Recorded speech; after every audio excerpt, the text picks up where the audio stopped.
জয় মা কালী।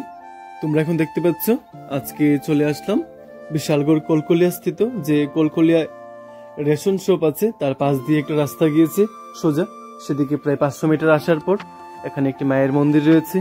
এখানে চলে আসলাম মায়ের মন্দিরের এই অপরূপ দৃশ্য তোমাদের সামনে তুলে ধরার জন্য এবং মায়ের দর্শন করার জন্য।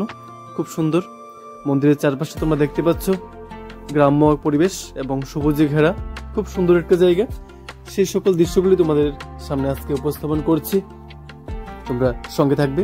আশা করি আজকের এই মুহূর্তটা তোমাদের ভালো লাগবে। খুব সুন্দর দেখতে পাচ্ছ মায়ের মন্দিরের যে সামনে জায়গাটা খুব সুন্দর করে তৈরি করা হয়েছে, খুব সুন্দর দেখার মতোই। এখন চলো তোমাদের মায়ের প্রতিমাটা দর্শন করিয়ে দিই। খুব সুন্দর। আমি প্রত্যেকটা ভিডিওতে বলে থাকি, আজকেও বলছি, মায়ের মন্দির ছোট কিংবা বড় হোক আমি সবটুকু জায়গায় তুলে ধরার চেষ্টা করি, কারণ মা তো মাই থাকে, সেটা ছোট মন্দির হোক কিংবা বড় হোক। আর তোমাদের কাছে একটা অনুরোধ থাকবে, আজকের এই ভিডিওটা যদি তোমাদের ভালো লাগে তোমরা অবশ্যই এটাকে শেয়ার করে সবার কাছে পৌঁছে দেবে, যেন মায়ের এই অপরূপ মুহূর্তটা, এই যে দৃশ্যটা আছে সেটা যেন সবাই দর্শন করতে পারে।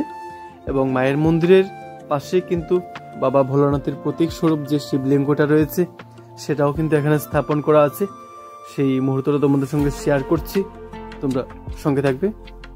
খুব সুন্দর, তোমাদের বলেছি দেখতে পাচ্ছ মন্দিরের চারপাশটা কিন্তু খুব সুন্দর। আর তার পাশে কিন্তু একটা নাট মন্দির রয়েছে, এখানে কিন্তু মহানাম যজ্ঞ অনুষ্ঠান হয়। সেই মুহূর্তটাও তোমাদের সামনে তুলে ধরার চেষ্টা করব। আগে একবার দেখিয়েছিলাম, আবার যখন শুরু হবে তখন সেই মুহূর্তও তোমাদের সঙ্গে শেয়ার করব। আর তোমাদের কাছে একটা অনুরোধ থাকবে, অবশ্যই ভিডিওটা শেয়ার করে সবার কাছে পৌঁছে দিও। মায়ের কাছে তোমাদের প্রত্যেকের মঙ্গল কামনা জানিয়ে আজকের এই ছোট্ট ব্লগটা এখানে শেষ করছি।